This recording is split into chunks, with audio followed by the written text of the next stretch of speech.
신약성경 304페이지 갈라디아서 2장 20절의 말씀 우리 같이 읽겠습니다. 내가 그리스도와 함께 십자가에 못 박혔나니 그런즉 이제는 내가 사는 것이 아니요 오직 내 안에 그리스도께서 사시는 것이라.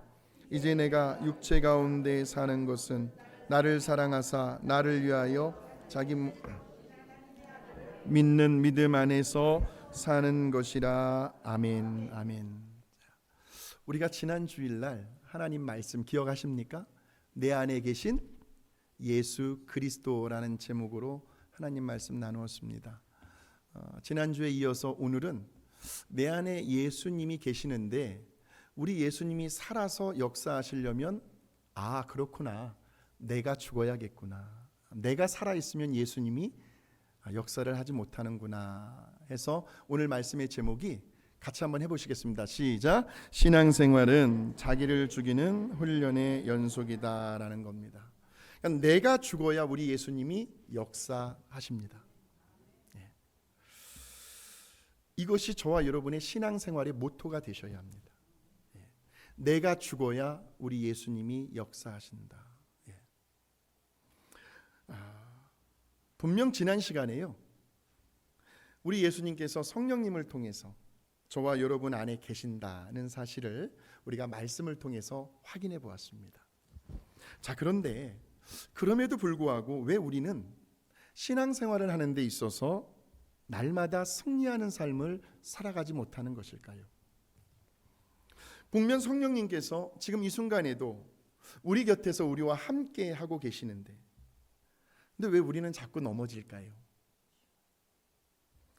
어느 때는 또 속이 상할 때도 많고요, 또 좌절도 하고 또 후회하면서 그렇게 실패를 경험하며 살아가는 것일까요? 분명 예수님이 내 안에 계시는데.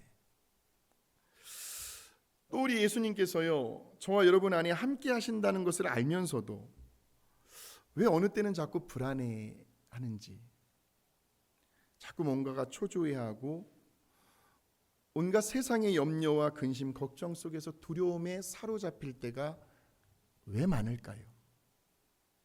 분명 예수님이 저와 여러분 안에 계시는데도 말이죠. 자, 우리 먼저 요한복음 2장 1절과 2절의 말씀을 한번 보실까요? 자, 갈릴리 가나 지역에 지금 결혼식이 열렸어요. 우리 예수님의 어머니도 거기에 계셨고 또 우리 예수님과 제자들도 결혼식에 초대를 받아 갔습니다. 자, 그런데 우리 예수님이 그 혼인잔치에 함께 계셨음에도 불구하고 지금 그 잔치에서 뭐가 떨어집니까? 술이요? 포도주. 같이 한번 읽어보실까요? 2장 3절입니다. 시작. 포도주가 떨어진지라 예수의 어머니가 예수에게 이르되 저들에게 포도주가 없다. 저 당시에 성경에 나오는 포도주가 나올 때는요, 기쁨을 상징한다라고 보시면 됩니다. 포도주는 기쁨을 상징하는 의미예요. 지금 막 한창 막 흥이 오르고 신랑 신부들을 막 축하해주고 막 기뻐해야 할 그 시점에서 갑자기 포도주가 떨어졌다는 것은요, 이것은 혼인잔치에 있어서 아주 치명적인 문제일 수도 있다는 거죠. 그러자 그 순간 연회장을 비롯한 거기에 있던 사람들이요, 모르긴 몰라도 상당히 당황했을 겁니다. 야, 이거 어쩌냐? 포도주가 떨어졌대. 순간 근심과 걱정과 염려 속에서 난감했을 거라는 거죠. 물론 그 자리엔 당연히 우리 예수님도 계셨습니다. 그렇구나. 우리 예수님을 우리의 마음 가운데 모시고 살아가는 저와 여러분들의 그 수많은 삶의 현장에서도 전혀 뜻하지 않게 갑작스럽게 마치 포도주가 떨어지는 것처럼 때로는 기쁨이 사라질 때도 있겠구나. 다시 말하면 우리 예수님이 우리와 함께 하시는데도 때로는 저와 여러분의 삶 가운데 문제들이 생겨나고요, 또 몸은 더 아파오고 어떤 고민과 갈등과 스트레스로 인해서 온갖 근심과 걱정과 염려의 먹구름 속에 휩싸일 때가 있더라는 거죠. 그냥 당연하게 여기십시오. 또 괜히 마음이 불안해지고요, 초조해지고 두려움이 막 물밀듯 밀려올 때가 있더라는 겁니다. 왜 예수님이 내 안에 계시는데 왜 이러한 현상들이 생겨나는 것일까요? 자, 이 질문에 대해서 사도 바울은 아주 심플하게 저와 여러분에게 대답을 해줍니다. 그것이 바로 오늘 우리가 읽었던 갈라디아서 2장 20절의 말씀입니다. 이번에 현대인의 성경으로 같이 한번 보겠습니다. 시작. 내가 그리스도와 함께 십자가에 못 박혀 내 속에 그리스도께서 사시는 것입니다. 지금 나는 나를 사랑하시고 나를 위해 죽으신 아들을 믿는 믿음으로 있습니다 하는 거예요. 지금 저 사도 바울도 저와 여러분처럼 자기 속에 지금 누가 계시다고 고백을 하고 있습니까? 내가 사는 것이 아니라 그리스도께서 사시는 것이다. 아하. 그러니까 지금 바울 속에 그리스도께서 살고 계신다는 거죠. 자, 그런데 그 앞 구절을 한번 보세요. 앞 구절. 내가 그리스도와 함께 십자가에 못 박혀 뭐 했으므로? 죽었으므로 이제는 내가 사는 것이 아니라는 거죠. 그러니까 지금 사도 바울은요, 자기 자신을, 자기의 그 자아를 부인하고 있습니다. 왜냐하면 자기는 이미 우리 예수님과 함께 십자가에 못 박혀 죽은 사람이기 때문에, 그래서 그 사실을 지금 인정하고 받아들이고 있는 거예요. 그러니까 사도 바울이요, 이 땅에 현존하는 세대를 거슬러 올라오면서 모든 그리스도인 크리스찬들 중에서 가장 훌륭했던, 위대했던 사람, 예수님 다음으로 그 사람이 누구예요? 사도 바울입니다. 그 사도 바울이 그렇게 위대하고 훌륭할 수 있었던 이유가 바로 고린도전서 15장 31절의 말씀 때문에 그렇습니다. 자, 같이 한번 보실까요? 시작. 형제 여러분, 우리 주 그리스도 예수님 안에서 내가 여러분을 자랑스럽게 생각하는 것만큼 확실하게 말하지만 나는 날마다 죽습니다. 바로 저겁니다. 그 비결이죠. 사도 바울은 나는 날마다 죽는다는 거예요. 자기 자신을, 자기의 자아를 십자가의 못을 받고 죽는 훈련, 죽는 연습을 날마다 한다는 겁니다. 아마도 저와 여러분도요, 평생을요, 저러한 사도 바울처럼 우리들이 죽는 그 순간까지, 또 천국에 들어가는 그날까지 매일 날마다 매 순간 우리 자신을 끊임없이 죽이는 그러한 훈련과 연습을 해야 할 겁니다. 예. 이게 신앙생활의 이 본질이에요. 그래서 새벽 기도회 때마다 늘 제가 첫 번째로 하는 기도가 뭐냐면, 하나님 오늘도 저를 십자가에 죽여 주옵소서. 자, 보세요. 어느 교회든지요, 문제가 없는 교회가 있을까요? 없을까요? 다 문제는 있어요.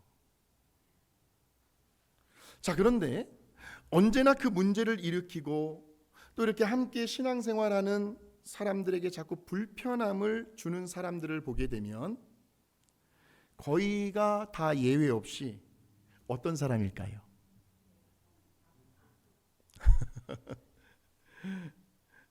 열심을 다해서 봉사하고 헌신하고 수고하시는 성도들 중에서 생겨난다는 건데, 참 아이러니컬하죠. 제 말에 동의하십니까?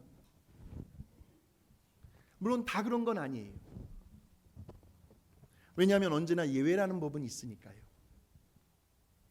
물론 교회들마다 한 10%에서 20%, 많게는 한 30% 정도예요. 제가 볼 때 우리 교회는 한 30% 정도 되는 것 같아요.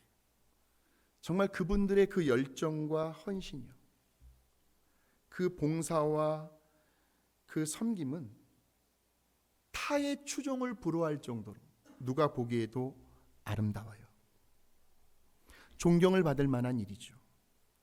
정말 온 마음을 다해서 진심으로 박수해드리고 싶고 칭찬해드리고 싶은 일들이에요. 물론 당연히 천사들도 흠모할 만한 일이고요. 우리 주님도 기뻐하시는 일들이에요. 하늘의 상급도 굉장히 클 겁니다. 아마도 하늘의 상급이 많이 쌓여 있을 겁니다. 자, 그런 의미에서 우리 이 찬양으로 옆에 있는 사람을 좀 축복해 드리고 싶습니다. 같이 한번 찬양하실까요? 당신의 그 섬김이 전국에서 해같이 빛나리. 당신의 그 겸손이 전국에서 해같이 빛나리. 이 당신의 그 믿음이 전국에서 해같이 빛나리. 이 당신의 그 충성이 전국에서 해같이 빛나리. 그렇게 살아왔습니다. 주님이 기억하시면 족하리. 예수님 사랑으로 가득한 모습, 전사도 흠모하는 아름다운 그 모습, 천국에서 해같이 빛나리. 당신의 그 순종이 얼마나 아름다운지요. 전국에서 해같이 빛나리. 당신의 그 사랑이 전국에서 해같이 빛나리. 당신의 그 찬송이 전국에서 해같이 빛나리. 당신의 그 헌신이 전국에서 해같이 빛나리. 그렇지요. 주님이 기억하시면 족하리. 불타는 사명으로 가득한 모습, 전사도 흠모하는 아름다운 그 모습, 천국에서 해같이 빛나리. 오늘 이 시간 저와 여러분의 정말 주님이 기억하시면 족합니다 하고 여기까지 열심히 수고하시고 헌신하시고 봉사하신 그 모든 상급들이 정말 하늘 천국에서 해같이 영원히 빛나게 되시기를 주의 이름으로 축원합니다. 예. 너무나 감사하고. 예. 자, 그런데요, 물론 아직까지는 우리 교회는 없습니다만 이제 교회가 이제 성도들이 또 더 많아지고 200명, 300명이 되고 더 커지게 되면 또 혹시는 모르겠지만 아직까지는 없습니다. 또 혹시 그들 중에 몇몇 사람들 때문에 교회 안에서 여러 다양한 갈등이 일어날 수 있고 문제가 일어날 수 있는데, 제가 그것을 보니까 그 대표적인 사람이 성경 속에 나와 있더라고요. 자, 우리 한번 빌립보 교회였거든요. 그 빌립보 교회 안에 그런 사람이 있었던 모양이에요. 그래서 바울이 그들에게 사랑의 권면을 해줍니다. 자, 우리 빌립보서 4장 2절에서 3절의 말씀 시작. 유오디아와 순두계 두 사람에게 권합니다. 그리고 나의 신실한 동역자인 여러분도 이 여자들을 도와주십시오. 그들은 클레멘트와 나의 다른 동역자들과 함께 기쁜 소식을 전하는 일에 나와 함께 수고한 사람들입니다. 그들의 이름은 이미 생명책에 기록되어 있습니다. 지금 두 여인의 이름이 나옵니다. 누구와 누구요? 유오디아와 순두. 저는 자꾸 왜 순두부 생각이 나요. 순두개, 순두개. 이 두 여인은 보세요. 사도 바울과 함께 기쁜 소식이라는 것은 유앙겔리온 복음이죠. 그 복음 전하는 일에 수고를 참 많이 한 사람들이었어요. 유오디아와 순두개가. 그래서 빌립보 교회에서 마치 두 기둥과도 같은, 비록 여성이었지만 굉장한 영향력이 있는 인물들이었습니다. 아주 충성스러운 여성 지도자들이었습니다. 자, 그런데 언제부터인가요? 이 둘 사이에 아주 미묘한 감정의 기류가 흐르기 시작하면서 서로의 마음이 주 안에서 하나가 되지 못하는 거예요. 그리고는 은근히 있죠. 서로에게 각을 세웁니다. 그리고 보이지 않는 어떤 마음의 벽이 세워지기를 시작한 거예요. 그래서 이 두 사람 때문에 교회 안에서, 그리스도 안에서 한 몸 하나가 되어야 할 빌립보 교인들이, 자 보세요. 한쪽은 유오디아파, 또 다른 한쪽은 순두개파, 이렇게 나뉘어지면서 그렇게 화목했던 교회의 분위기가 분열과 다툼의 불씨가 막 일어나는 거예요. 여러 다양한 종류의 갈등과 시험거리들이 생겨나더라는 겁니다. 근데 그 장본인들이 누구예요? 유오디아와 순두개, 교회에 충성을 했던, 열심을 가졌던 두 여인들 때문에. 그래서 사도 바울이요, 이 두 사람을 조용히 불러다가 정중하게 예의를 갖추면서, 보세요. 제발 주 안에서 같은 마음을 품으시라고. 서로 좀 양보하시고요, 이해해 주시고요, 사이좋게 지내시면 안 되겠느냐고, 그렇게 사랑이 담긴 권면의 말을 해준 거예요. 그러면서 바울이 곰곰이 생각을 합니다. 그러면서 왜 그럴까? 왜 저렇게 충성스러웠던 지도자들이 왜 둘이 각을 세울까? 그걸 진단해 봤어요. 그랬더니 로마서 10장 2절에서 3절의 말씀에 그렇게 나옵니다. 자, 시작. 그들이 하나님께 대하여 열심히 있는 것은 사실이지만 그 열심은 바른 지식에서 나온 것이 아닙니다. 그들은 하나님에게서 의롭다고 인정받는다는 것을 모르고 스스로 의롭게 되려고 노력하며 의롭다고 인정받는 하나님의 법을 따르지 그렇구나. 그들이 무엇을 지금 나타내려고 한 거예요? 자기의 의를 세우려고 했던 거죠. 왜 이러한 현상들이 나타나게 된 것일까? 답은 아주 간단합니다.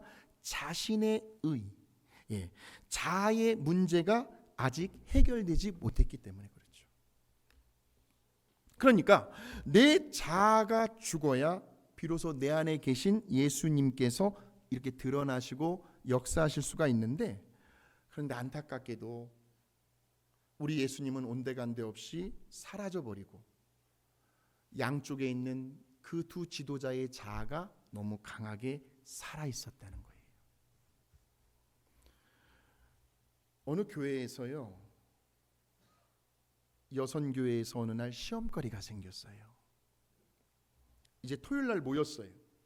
그리고 그 다음 날 이제 주일 점심 친교 식사 준비를 해야 하는데, 한쪽에서는 배추김치를 담아야 한다.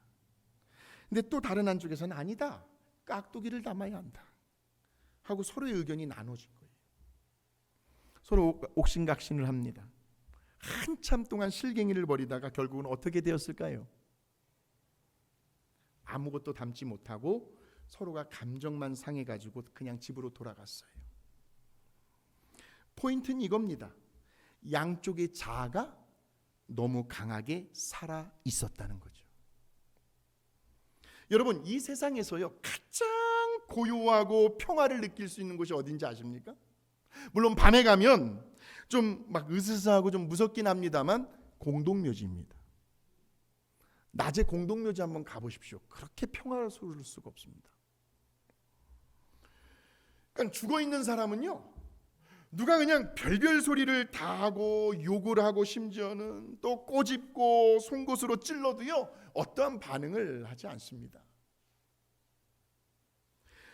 여러분들이 혹시라도 또 최호신 목사가 죽었는지 안 죽었는지 한번 가가지고 한번 잠깐 해볼까? 이러지 마세요. 사도 바울이 고백하고 있는 저 말이요, 이제는 내가 사는 것이 아니요 내 안에 그리스도께서 사시는 것이다. 자기는 죽었다는 거죠. 이러한 마음 자세로요, 저와 여러분도 날마다 내 자아를 십자가에 못을 박는 훈련과 연습을 하게 되면요, 또 그렇게 신앙생활을 하게 되면 그런 사람은 오래 갑니다. 변덕이 없습니다. 이랬다 저랬다 하지 않습니다. 늘 한결같고 변함이 없습니다. 불쾌할 것도 없고요, 실망할 것도 없고요, 시험 들 것도 없다는 말씀이죠. 무슨 칭찬을 듣는다고 해가지고요 어깨에 힘이 들어가거나 막 우쭐거리며 교만해할 것도 없다는 거고요. 또 누가 나를 비방한다고 해서 그것 때문에 속상해하거나 시험 들 일도 전혀 없다는 말씀이에요. 그러니까 자신이 무슨 일을 하든지 그 헌신하고 봉사하며 섬긴 그 일에 대해서는요 전혀 신경 쓸 일도 없고 거기에 대한 그 어떠한 보상도 결과도 관심이 없다는 거예요. 왜? 자기는 이미 죽었으니까요. 다시 말하면 누가 알아주든 알아주지 않든 자기는요 그저 하나님 앞에서 할 일만 했다는 거예요. 그 모든 영광과 기쁨은 우리 하나님께서 가져가면 그것으로 족하다는 거예요. 그런 교인들이 이 자리에 있다니까요. 한번 옆 사람을 한번 이렇게 째려보진 마시고 한번 쳐다보세요. 그리고 한번 축복해 주시겠습니다. 당신이 바로 그런 사람입니다.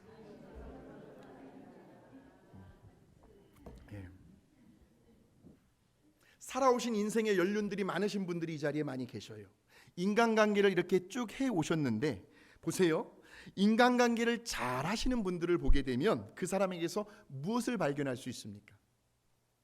여러 가지 특징들이 있겠지만 그 중에서도 제가 한 단어로 한번 표현을 해볼게요. 맞는지 안 맞는지 여러분이 보세요. 인간관계를 잘 하시는 분들은 아주 이 두 가지가 뛰어납니다. 하나는 양보고 하나는 배려입니다. 맞습니까? 틀립니까? 예, 양보고 배려, 이것이 자기가 죽는 거거든요. 그럼 대체적으로 인간관계가 좋으시더라고요. 저도요 강단에서는 이렇게 말을 하지만 제가 어떤 사석에서 가면 저는 주로 많이 들어요. 주로 공감도 하고요. 자, 그렇다면 이제 좀 더 구체적으로 한번 나아가 보실까요? 자기를 죽이는, 그러니까 자아가 죽었다는 말은 무엇을 의미하는 것일까? 도대체 자아가 죽었다는 말은 뭘 뜻하는 것일까? 자, 우리 신명기 6장 5절을 한번 보시겠습니다. 위에 거는 개역 개정이고요, 그 밑에 거는 개역 성경이고요, 그 밑에는 우리 예수님께서 신명기의 말씀을 인용하여 하신 누가복음에 나와 있는 말씀 세 구절입니다. 공통점이 뭔가를 한번 보세요. 자, 보세요. 너는 마음을, 시작. 너는 마음을 다하고 뜻을 다하고 힘을 다하여, 또 너는 마음을 다하고 성품을 다하고 힘을 다하여, 또 내 마음을 다하며 목숨을 다하며 힘을 다하며. 뭐가 이렇게 똑같은 의미인데 어떤 단어가 달라요? 세 개가.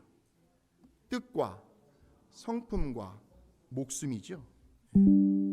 저 세 구절 속에서 지금 뜻과 성품과 목숨이 다 같은 뜻을 의미하고 있습니다.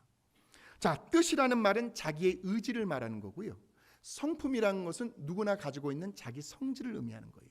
자, 목숨이죠. 목숨이 죽었다, 자아가 죽었다는 말은 뭐예요? 즉 내 의지와 내 성질을 죽였다는 뜻이죠.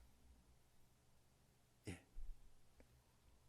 그러니까 다른 말로 하면 어떤 사람이요 목소리 큰 사람이 다 이기는 거라고 자기 주장만 하고요, 고집을 부리고요, 자꾸 이렇게 성질을 막 내는 것은요, 그만큼 아직도 자기 자신이, 자신의 자아가 살아있다는 증거겠죠. 저도 그렇고요.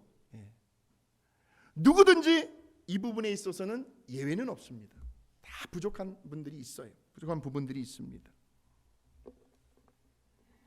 자, 우리 사사기 21장 우리 25절을 한번 보실까요? 자, 시작. 이 당시에는 이스라엘에 왕이 없었으므로 사람마다 자기 생각에 좋을 대로 하였다. 이스라엘에 지금 뭐가 없어요? 왕이 없죠.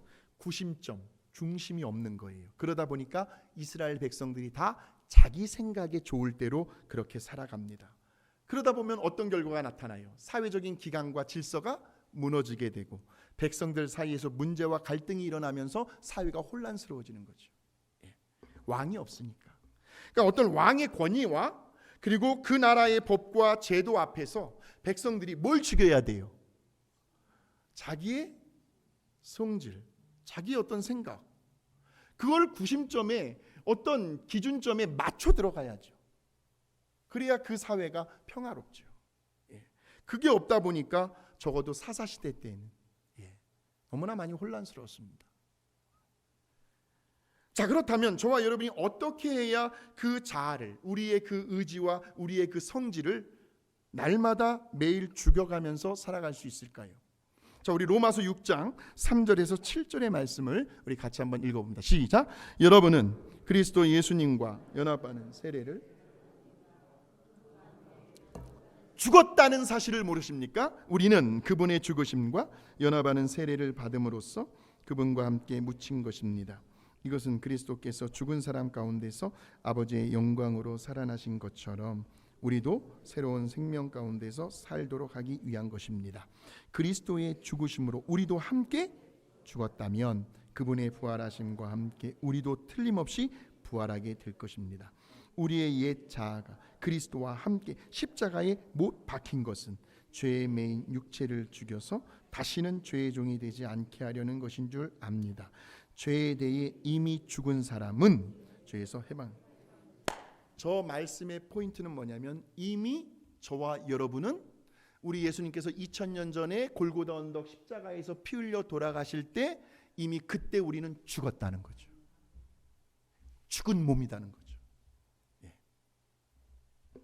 그러면서 동시에 내가 이제 예수님을 믿고 세례 받는 거 굉장히 중요합니다. 혹시라도 우리 교회에서 세례 못 받으신 분들은 다음 부활절 때 세례를 꼭 받으시기 바랍니다. 그 세례를 받았다는 말은 나의 과거의 옛사람은 죽고 그리고 이제 부활하신 우리 예수님과 함께 다시 태어났다라는 의미가 있는 거죠. 그러니까 우리 예수 믿는 사람들은 이미 저와 여러분은 영적으로 보면 우리는 벌써 장례식을 치르고 살아가는 사람들이라는 거예요. 여러분 이해가 되십니까? 우리는 이미 죽었다니까요.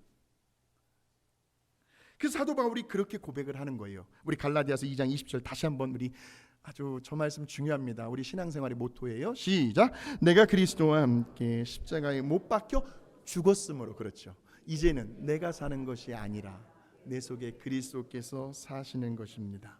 지금 나는 나를 사랑하시고 나를 위해 죽으신 하나님의 아들을 믿는 믿음으로 살아가고 있습니다 하는 거예요.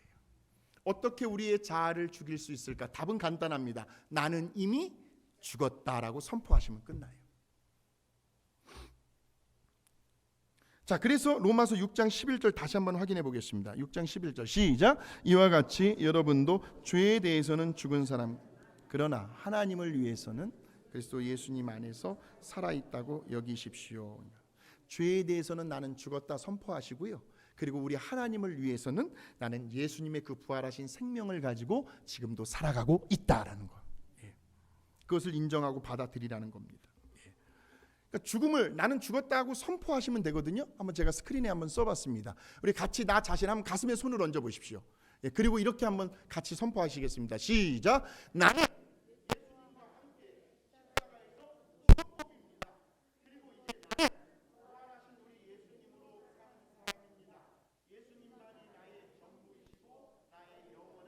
생명이 되십니다.